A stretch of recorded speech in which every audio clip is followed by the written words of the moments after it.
जब से ज्योति पकड़ी गई है जासूसी के आरोप में, उसके बाद से लगातार जासूसी की चर्चा हो रही है, लेकिन अभी भी जासूसी के मूल कारण और अस्थायी समाधान पर चर्चा नहीं हो रही।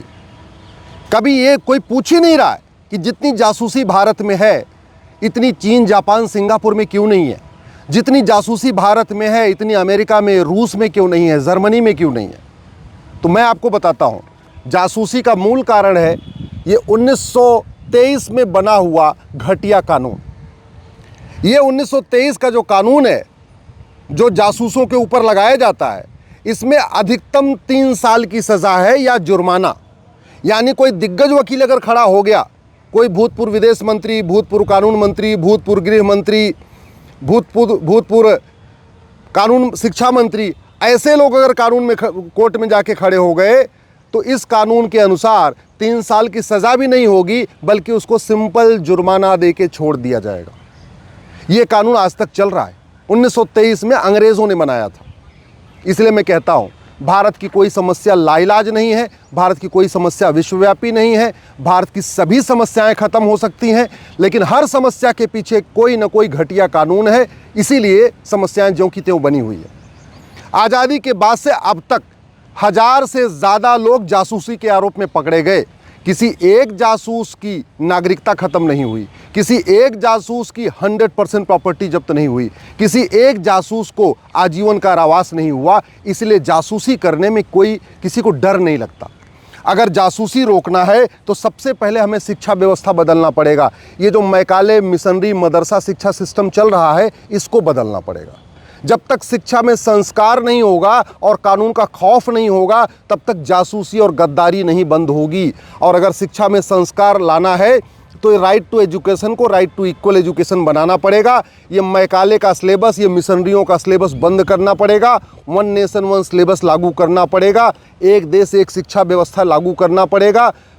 वैदिक शिक्षा व्यवस्था, गुरुकुल शिक्षा व्यवस्था को कम से कम 16 साल तक सबके लिए लागू करना पड़ेगा, तब ये जासूसी गद्दारी खत्म होगी। अगर जासूसी और गद्दारी रोकना है तो सबसे पहले हमें 1861 का पुलिस एक्ट बदलना पड़ेगा। ये पुलिस एक्ट 1861 का है, इसीलिए कुछ राज्यों में तो जासूसियों के ऊपर कार्रवाई हो भी जाती है, लेकिन ऐसे कई राज्य हैं जहाँ पे जासूसों पे कोई कार्रवाई नहीं होती, जहाँ की राज्य पाकिस्तान परस्त, जहाँ की सरकार पाकिस्तान परस्त है।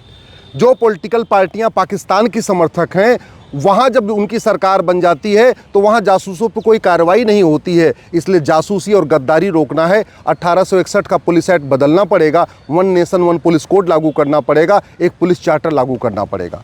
अगर हम चाहते हैं जासूसी और गद्दारी रुके तो भारतीय न्याय संहिता में बदलाव करना पड़ेगा। 150 साल के बाद आईपीसी बदला था, लेकिन इसके बावजूद हमने भारतीय न्याय संहिता में जासूसी और गद्दारी के लिए अलग से चैप्टर नहीं रखा। अगर हमें जासूसी गद्दारी रोकना है तो इसको हमें भारतीय न्याय संहिता में अलग चैप्टर डालना पड़ेगा और इसको देशद्रोह घोषित करना पड़ेगा, इसको जघन्य अपराध घोषित करना पड़ेगा। ये जब से ये 3 साल की सज़ा वाला कानून चलेगा ना, 1923 वाला, जासूसी गद्दारी चलती रहेगी। जासूसी गद्दारी रोकना है तो एविडेंस एक्ट बदलना पड़ेगा, नार्को पॉलीग्राफ ब्रेन मैपिंग कानून बनाना पड़ेगा। और क्यों कह रहा हूँ मैं बनाना पड़ेगा, क्योंकि अभी ज्योति पकड़ी गई, 2-4 और भी पकड़े गए।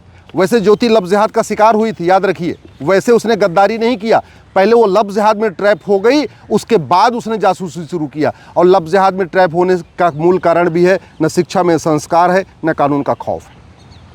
अब होगा क्या, मुकदमा दायर हो गया, गिरफ्तारी हो गई है, अब गवाहों के बयान होंगे। जासूसी कोई खुलेआम तो करता नहीं कि वहाँ सब गवाह मिल जाएंगे, छिप छिप के जासूसी होती है तो वहाँ गवाह मिलेंगे ही नहीं। उसके बाद चार्जशीट फाइल होगी, चार्जशीट के बाद कोर्ट में फिर बहस होगी, फिर चार्जेस फ्रेम होंगे, चार्जेस फ्रेम होने के बाद फिर गवाही शुरू होगी, फिर क्रॉस एग्जामिनेशन शुरू होगा, उसके बाद फिर डिस्ट्रिक्ट कोर्ट का फैसला आएगा, फिर हाई कोर्ट का फैसला आएगा, फिर सुप्रीम कोर्ट का फैसला आएगा। अब ज्योति क्या करेगी, 100-200 गवाह खरीद लेगी, क्योंकि ज्योति को तो बहुत पैसा मिला हुआ है। जितने जासूस गद्दार होते हैं बहुत इनको पैसा मिलता है। ये अपने आप को निर्दोष साबित करने के लिए 50-50 हज़ार पे 50 गवाह खरीद लेंगे, 50 वो आके झूठी गवाही दे देंगे, तो इसलिए मुकदमा लंबा चलेगा। मुझे समझ में नहीं आ रहा है, ये चार्जशीट, ये चार्ज फ्रेम, ये क्रॉस एग्जामिनेशन, ये ब्रह्मा जी लिख के गए थे क्या जो नहीं बदल सकते हम? कौन कह रहा है कि इस घटिया कानून को जारी रखना चाहिए? क्यों नहीं हम narco polygraph brain mapping test करते हैं? क्यों नहीं हम नार्को पॉलीग्राफ ब्रेन मैपिंग अनिवार्य कर देते हैं? ज्योति और ज्योति के साथ जो 6 गद्दार पकड़े गए, इन सब का narco polygraph brain mapping test कर देते हैं, सारी सच्चाई सामने आएगी, अगले सप्ताह इनको उठा के सजा दे देते हैं। क्यों चाहिए ये पूरी लंबी चौड़ी कवायद, गवाहों के बयान, फिर क्रॉस एग्जामिनेशन, फिर तारीख पे तारीख? क्यों चाहिए ये घटिया सिस्टम? जो जासूसी होती है, गद्दारी होती है, ये जासूसी हमारी राष्ट्र की सुरक्षा के लिए खतरा है। और जो राष्ट्र की सुरक्षा के लिए खतरा है, उससे निपटने के लिए हमारे पास एक कानून है, एनएसए, नेशनल सिक्योरिटी एक्ट। दुर्भाग्यवश ज्योति के ऊपर ये लगाया नहीं गया कानून। जानते हैं क्यों? क्योंकि हमने कानून तो बना दिया, लेकिन राष्ट्र की सुरक्षा के लिए खतरा क्या है? जासूसी भी राष्ट्र की सुरक्षा के लिए खतरा है, गद्दारी राष्ट्र की सुरक्षा के लिए खतरा है। हमने इस कानून में लिखा ही नहीं। जासूसी और गद्दारी हमारी देश की एकता अखंडता के लिए खतरा है, और जो देश की एकता अखंडता के लिए खतरा है, उससे निपटने के लिए हमारे पास कानून है यूएपीए। लेकिन ज्योति और उसके साथ के गद्दारों पे यूएपीए नहीं लगा है। जानते हैं क्यों? क्योंकि इस कानून में कहीं लिखा ही नहीं है कि जासूसी करना और गद्दारी करना देश की एकता अखंडता के लिए खतरा है। हमारे पास ऑर्गेनाइज क्राइम से निपटने के लिए हर राज्यों के पास कानून है। महाराष्ट्र के पास मको का है, गुजरात के पास गुजको का है, यूपी के पास गैंगस्टर एक्ट है। और जासूसी और गद्दारी ऑर्गेनाइज क्राइम है, संगठित अपराध है, कई लोग मिलके करते हैं। इसके बावजूद ज्योति और उसके साथ के जो देशद्रोही हैं, जो जासूस हैं, गद्दार हैं, इनके खिलाफ ऑर्गेनाइज क्राइम नहीं लगाया गया। क्यों? क्योंकि हमारे पास कानून तो है, लेकिन जासूसी और गद्दारी ऑर्गेनाइज क्राइम है, कानून में कहीं लिखा ही नहीं। जासूसी के लिए बाहर से फंडिंग आती है, ज्योति को भी फंडिंग आई है, उसके साथ के गद्दारों को भी फंडिंग आई है। और ये गद्दारों को फंडिंग होती रहे, जासूसों को फंडिंग होती रहे, इसीलिए 2010 में FCRA कानून बनाया गया था, कांग्रेस ने बनाया था। दुर्भाग्यवश हमने कानून खत्म नहीं किया। कानून नहीं खत्म किया तो फंडिंग नहीं बंद हुई, और फंडिंग नहीं बंद हो रही है तो जासूसी चल रही है। जासूसी और गद्दारी का मूल कारण है भ्रष्टाचार, और भ्रष्टाचार का मूल कारण है ये 1988 में बना हुआ घटिया प्रिवेंशन ऑफ करप्शन एक्ट। तो जासूसी गद्दारी रोकना है, इस कानून को भी बदलना पड़ेगा। जासूसी और गद्दारी की जो फंडिंग होती है, हवाला के ज़रिए होती है, और हवाला का मूल कारण है ये मनी लॉन्ड्रिंग एक्ट।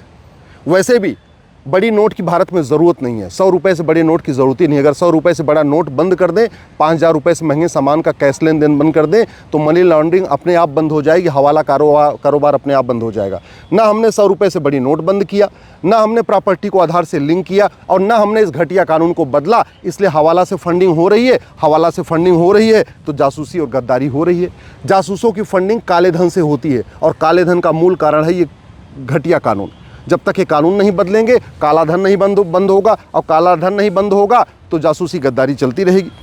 जासूसों की बेनामी फंडिंग होती है, और बेनामी फंडिंग होती है, बेनामी लेन देन चलता है, उसका मूल कारण है घटिया कानून। जब तक ये कानून नहीं बदलेगा, तब तक बेनामी फंडिंग आती रहेगी, लेन देन चलता रहेगा, और तब तक जासूसी गद्दारी चलती रहेगी। भारत में ज़्यादातर अवैध काम जो होते हैं वो होते हैं ड्रग के पैसे से, और भारत में ड्रग का कारोबार इसलिए चल रहा है क्योंकि हमारा NDPS एक्ट महा सड़ा हुआ है। वैसे भी ये जितने जासूस होते हैं, जितने गद्दार होते हैं, इनको लफ्ज़ जिहाद में ट्रैप करने के साथ साथ इनको ड्रग में पहले ट्रैप किया जाता है। इनको थोड़ी थोड़ी नशा दी जाती है। जब नशे के आगोश में आ जाते हैं, फिर इनके साथ लफ्ज़ जिहाद होता है। तो पहले ड्रग जिहाद, फिर लफ्ज़ जिहाद, फिर जासूसी गद्दारी। दुर्भाग्यवश हमारा NDPS एक्ट भी आज भी सड़ा हुआ है, घटिया है, हमने इसको बदला नहीं है। और सबसे बड़ी बात, हज़ारों से ज़्यादा जासूसी के केस आ चुके हैं, आज तक किसी जासूस की नागरिकता ख़त्म नहीं हुई, किसी देशद्रोही की नागरिकता ख़त्म नहीं हुई। क्यों? क्योंकि ये सिटीजनशिप एक्ट 1955 वाला आज भी चल रहा है। संविधान का आर्टिकल 11 कहता है कि नागरिकता देने और नागरिकता लेने के लिए कानून बनाओ। नेहरू जी ने 1955 में ये कानून बनाया भी था, लेकिन आज तक किसी नागरिकता की गई नहीं, न जासूस की नागरिकता गई, न गद्दार की नागरिकता गई, किसी की नागरिकता नहीं गई। इसीलिए मैं कहता हूँ, भारत की कोई समस्या लाइलाज नहीं है, भारत की सभी समस्याओं का समाधान हो सकता है, लेकिन ये घटिया कानून बदलने पड़ेंगे। जब तक कानून नहीं बदलेगा, तब तक जासूसी गद्दारी बंद नहीं होगी। और मैं देख रहा हूँ पिछले 1 हफ्ते से लगातार जासूसी की बात हो रही है, लेकिन जासूसी का मूल कारण क्या है, जासूसी कैसे ख़त्म होगी, इस पर कोई चर्चा ही नहीं कर रहा है। एक भी कोई पत्रकार, कोई कलमकार, कोई यूट्यूबर, कोई लेखक, कोई बुद्धिजीवी ये पूछने की हिम्मत ही नहीं कर रहा है कि भैया भारत में इतनी जासूसी क्यों होती है, अमेरिका, सिंगापुर, जापान में क्यों नहीं होती है, अरब, दुबई, कुवैत में जासूसी क्यों नहीं होती है। तो जासूसी का मूल कारण है न शिक्षा में संस्कार है, न कानून का खौफ है। दुर्भाग्यवश न हमने शिक्षा व्यवस्था को बदला, न हमने कानून का खौफ बदला, न हमने सड़ी हुई न्यायिक व्यवस्था को बदला, इसलिए जासूसी गद्दारी चल रही है।